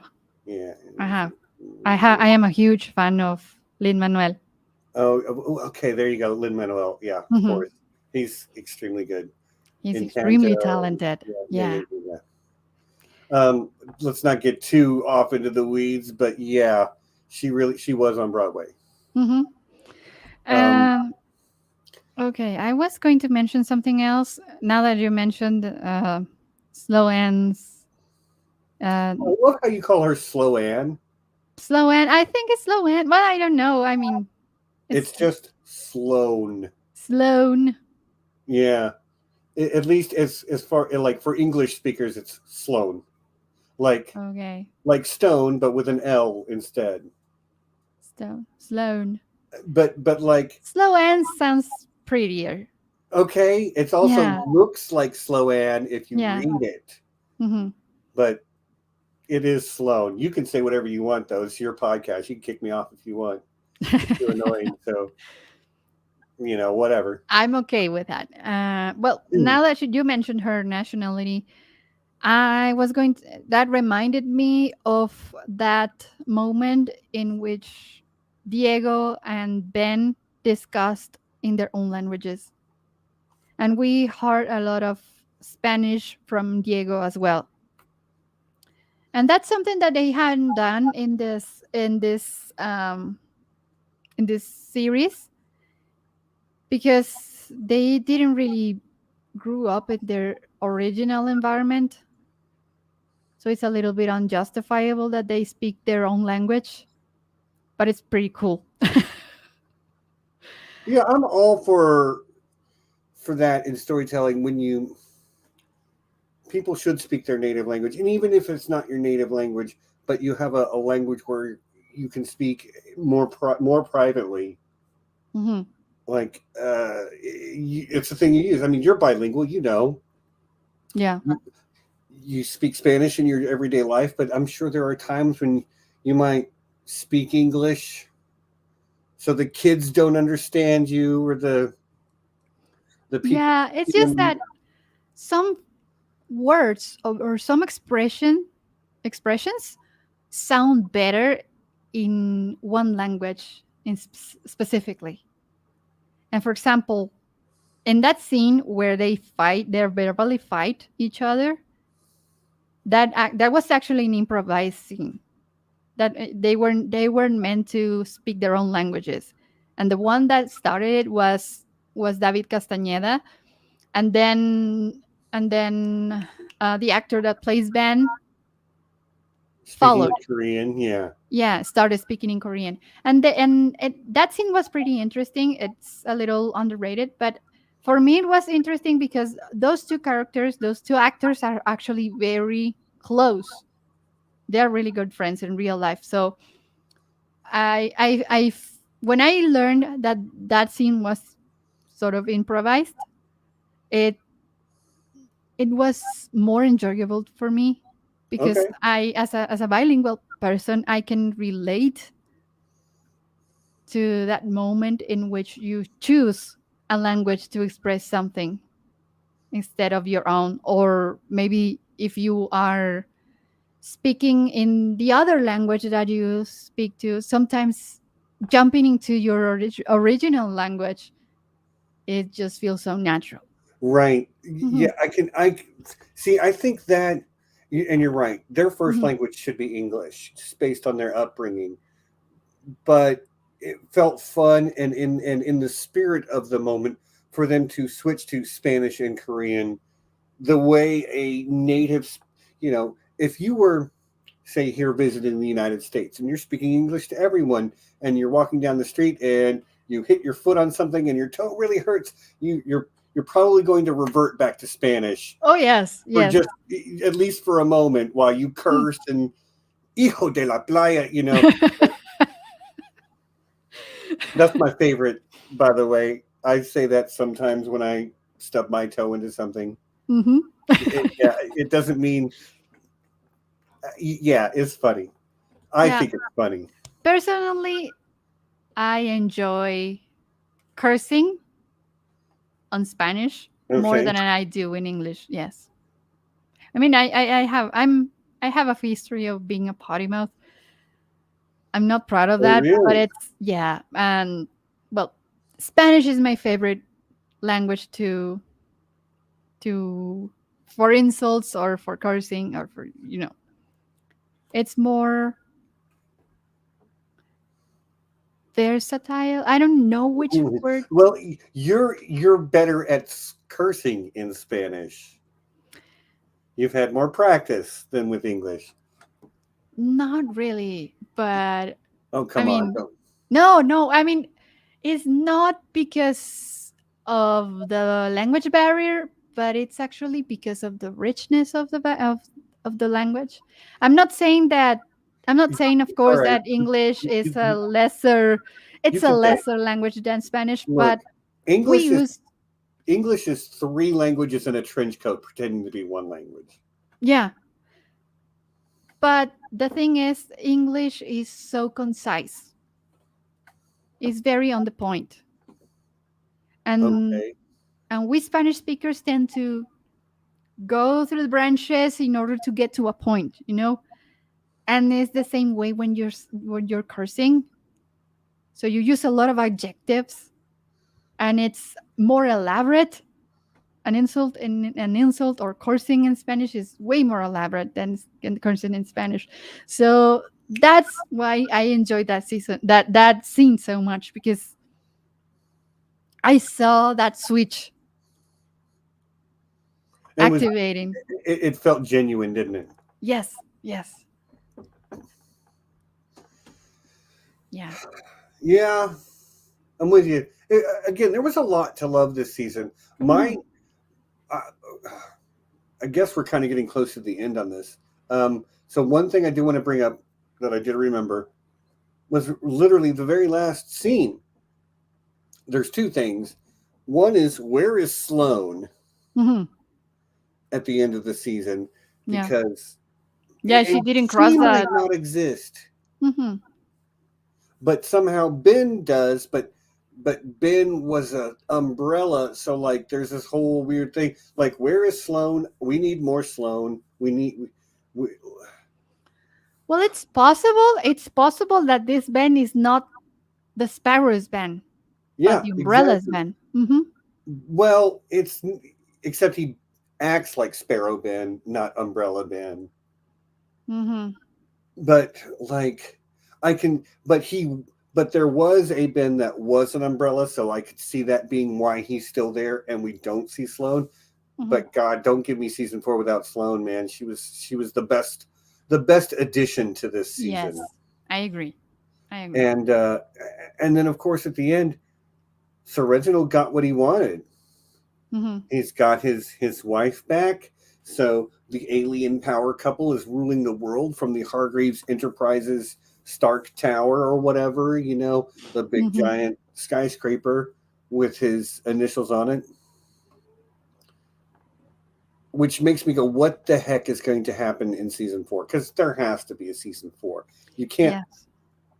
you can't take away their, like, it would be the perfect end of the story. If Sloane was there, then their powers were gone Mm-hmm. and there was no Hargreaves Tower. Mm-hmm. But that's not how it ended.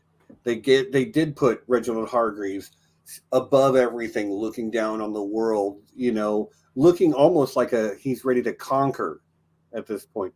He's got his lady back. He's ready for the next phase of his plans, which might be to subjugate humanity. Mm-hmm.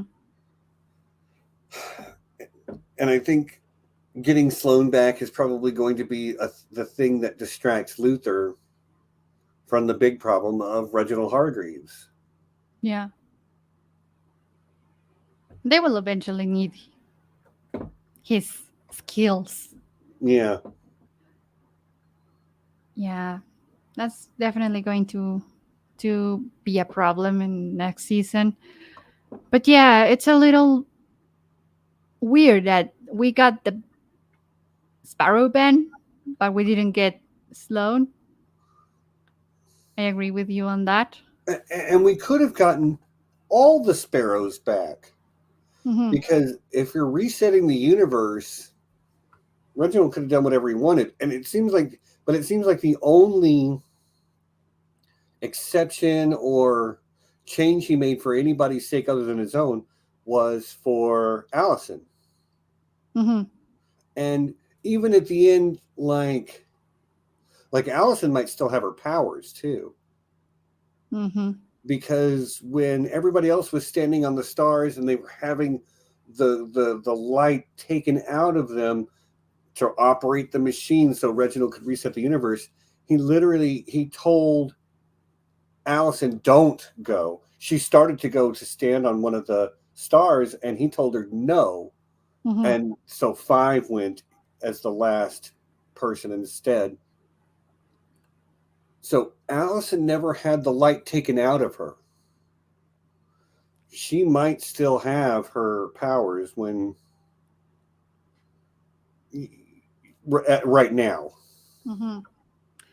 And circling back to Ben, did you see the after credit scene? I don't think I did. There was one. sorry. In that scene, we see a version of Ben in Korea. Okay, I did see it. I did see it. Yeah. Which makes me think that maybe Ben is the favorite son of Reginald. Maybe. Oh, and we do know it was Sparrow Ben that came back with him because Mhm. he had the scar. Oh, yes. But Ben on the bus in the post credit scene did not have the scar. Which makes me think that in this new dimension, they actually do exist. There's a whole other bunch of Hargreaves out there that are not Hargreaves at all because they might be living where they were meant to be living. Maybe. I don't know. Mhm. This show hurts my brain. I love it, but it hurts my brain. I know, I know. Everything. I mean, every show.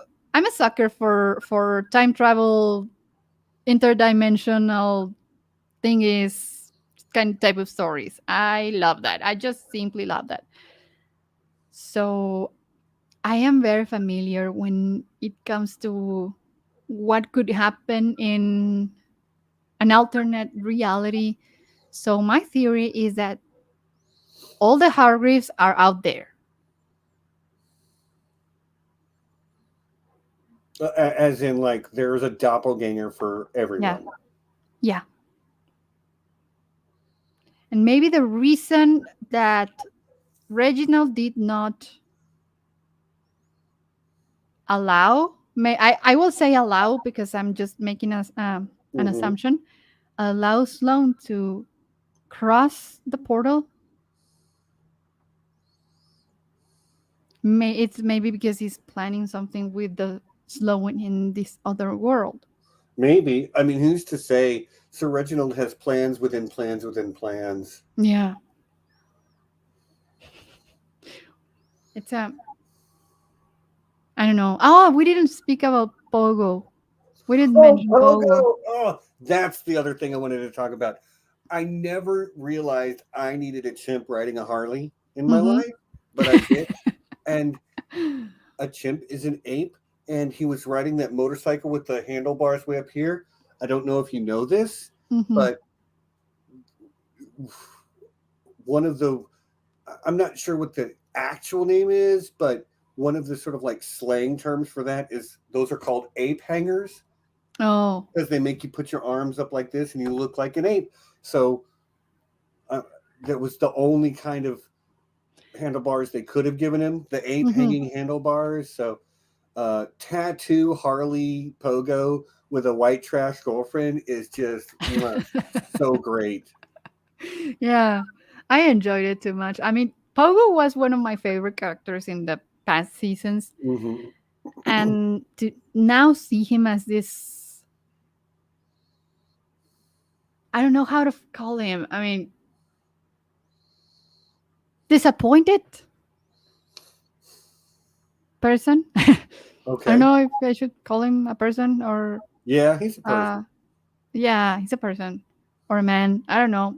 A man that is not a man. I don't know. I don't know how to call them, but yeah, I would say person as this disappointed person that just doesn't want to have anything to do with his past life.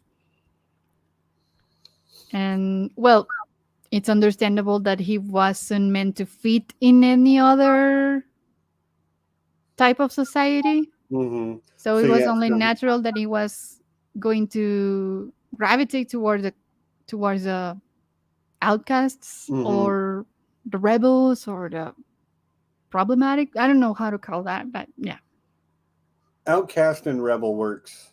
yeah, yeah. So I like that. I like that new version of Pogo. I would have loved to seen a lot more of him, but then again, there are too many characters in the show. So yeah, okay. Well, I was just happy that we got any Pogo, mhm. and that he was like, and again, this show did what it does. He's like, what if we brought back Pogo, but like, how could we make him completely different? I know he's a tattoo artist biker, and it just the somebody's brain came up with that idea and it worked. Mm-hmm. But that's I think the real brilliance of this show is that the family dynamics are solid, the relationship ups and downs feel for the most part very real, very genuine. But then you get these mind-blowing WTF moments sometimes Mm-hmm. where just the last thing you would have thought is the thing that happens. Mm-hmm. I feel like yeah, another thing that I before we close this, I wanted to mention Klaus's mom. Oh yeah, Klaus is Amish. Mm-hmm. The conversation that he has with her on the other side, I mean, on the afterlife, is pretty heartwarming. I mean, she truly seems to know him, Mm-hmm. despite she never spent any time with him. And I found that adorable. And I mean, for someone like Klaus, I think that it meant a lot for him because it's like the confirmation that someone cares cares of you from the other side, and he has never really had that. I mean, he's Yeah, always felt lonely, and for some reason, I mean, I believe that this was the reason why he ended up creating a cult in the first because place, he's lonely. because he's lonely and he just wanted to feel um adored or worshipped or just simply loved. Yeah, you might be right. Hmm. You probably are right. He's I mean, he's the way he used drugs to suppress not only his powers, but I His mean, pain. it's the metaphor of suppressing the pain, Hmm. which a lot of people use drugs for that reason. Um, but just based on his upbringing in the Umbrella Academy, and then he goes to Vietnam and he loses the man he loves. There's a lot of loss for Klaus as well. Hmm. And then losing Ben twice. Mm-hmm. Hmm. Yeah, it's I agree. It was a beautiful scene where he got to meet his mother, Hmm. and yeah, she probably does know because I don't want to presume how the afterlife works in the Umbrella Academy, but there clearly is an afterlife of some kind. Hmm. She may have been watching him his whole life. Yeah. And that's why I feel like that moment made Klaus grow as a person, Mm-hmm. because he finally understood, or he finally realized that there was someone out there looking for him the way that his father and his siblings never were. And it made him feel the love that he needed. And therefore, he was able to connect with every other sibling, especially the new Ben. And Luther also to Hmm. bring Luther back from the dead. Yeah, that was something awesome to watch as well. The real implications of Klaus's power. It's hard to say Hmm. because I don't think we've even seen its final form yet. Yeah, because I mean, at the beginning, like it's like, what use can that power have? I mean, why is it useful to be able to see ghosts? I mean, I can think of very useful, but I, it would be I'd be solving murders if I had Klaus's Yeah. abilities, I'd be solving murders, you know. Mhm. But yeah, we keep seeing people get more powerful every season, except five. We don't Yeah. really see five get a whole lot more powerful, but he's already one of the most powerful just from the get go. Very practiced with his teleporting and whatever. Well, to be fair, he already Decades. has, yeah, a longer curve of Hmm. learning, right? So we may already be witness of his true form or his final form of power, because for him it's been like decades long. So yeah. Okay. Well, I Yeah. don't know if you have any final comments about this season. I'm nothing new, but give me Sloan back. That's my final thought. Is that you better not keep Sloan out of season four. I'll be mad Yeah. because the actress who played her was great. The character was great. Just it's not every day I fall in love with some random person who I've seen in one season of a TV show, but it happened. You know, it doesn't hurt that she's beautiful, Hmm. but just the the character of her was so genuine, so warm and kind. Those are all very attractive qualities to me. So yeah, Yeah. bring back Sloan. Bring back Sloan. And for me, well, I don't know. I'm really looking forward to see the new season. I feel like this season didn't have much attention, did deserved attention, because it was competing with another Netflix hit, which is Stranger Things, and it was competing against Kenobi. So it, I did great though. Like people watched it for sure. yeah, but the conversation wasn't centered on it because we were all in awe of seeing Obi-Wan Kenobi what beat Mm. beat We Anakin talked about for the Kenobi second last time. week, and if you didn't watch, spoiler alert, my review of Obi-Wan Kenobi was like, it's fine. No, I did love it. I loved it. Well, So I'm glad you did. I did not love mhm. it. It was fine. Okay, okay. But yeah, I mean, I think that it wasn't fair that it was uh released at the same time of Mm. other major shows, even in the same how do you say? I mean, Like streaming service. yeah, the same streaming service like Netflix. I mean, yeah. I mean, it is what it is. You got to put it out sometime. And it was sort of like Netflix, you had the first part of Stranger Things, then the Umbrella Academy, and then the second part of Stranger Things. So if Yes. they were smart, they would have done it in 2 different months so they could make people Uh-huh. keep Yes, it for an because extra. even if they gave the Umbrella Academy this in between space, it was really shadowed by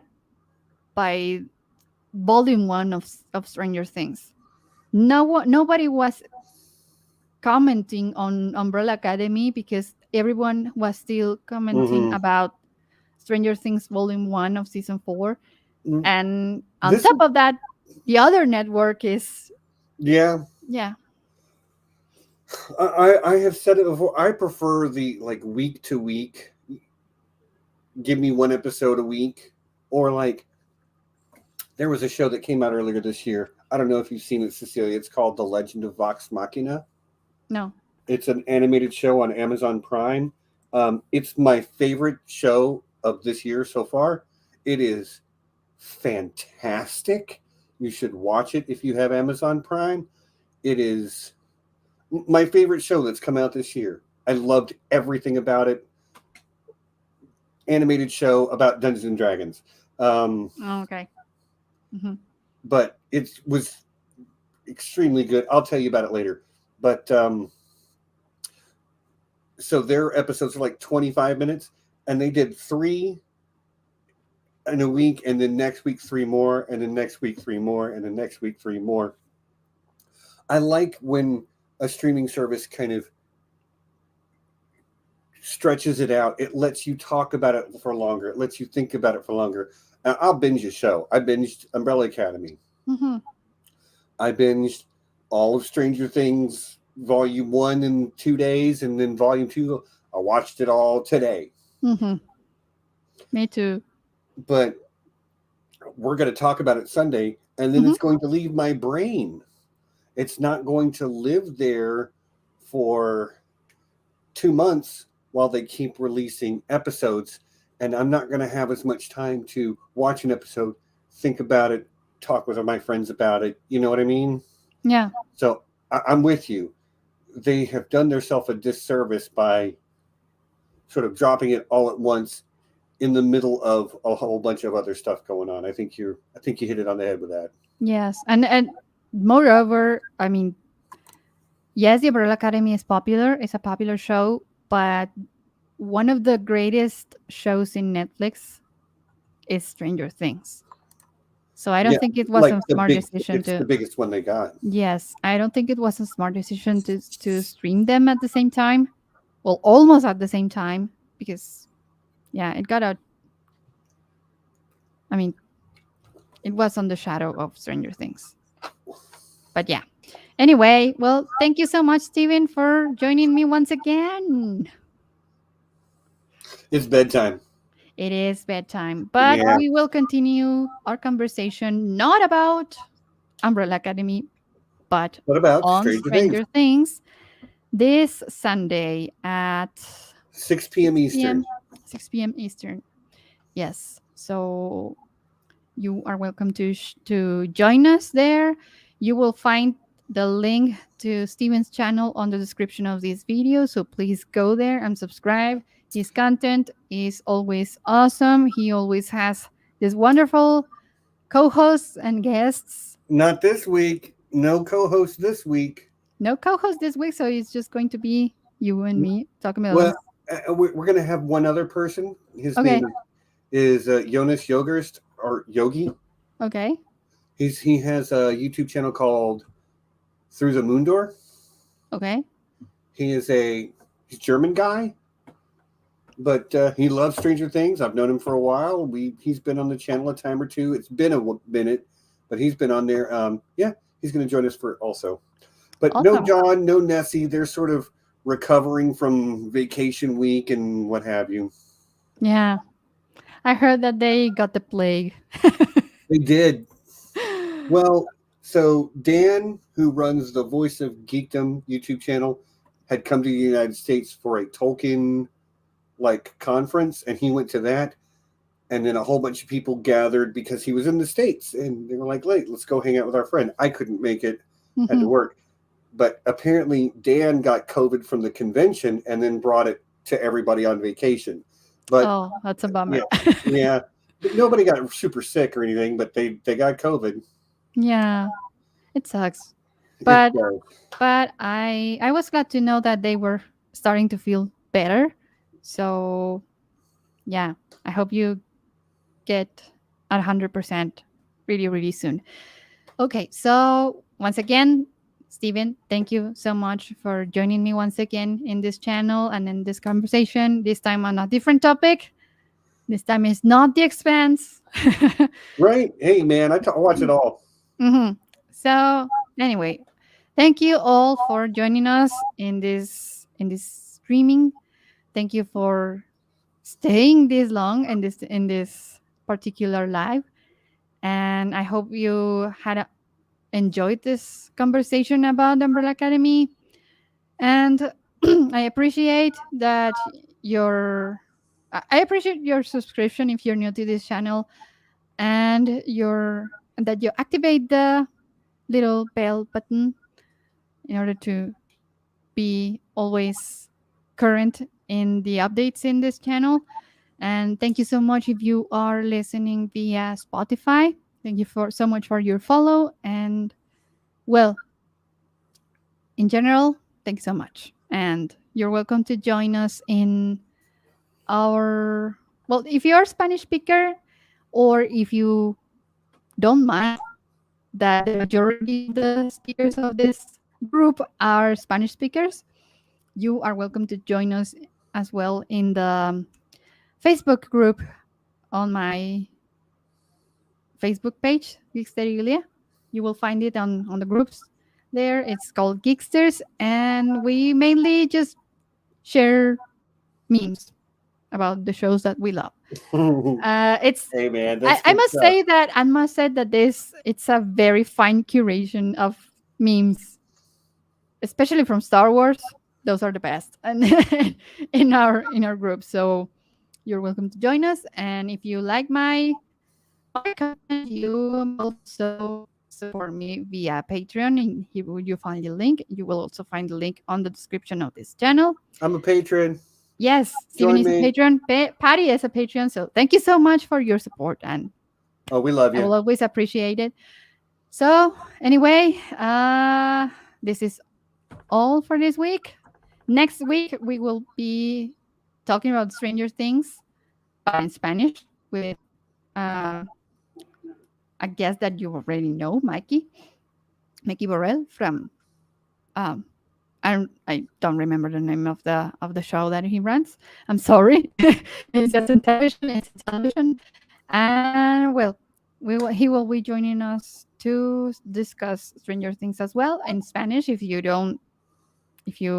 are not so, if you don't feel so um, secure or so confident on your English understanding, you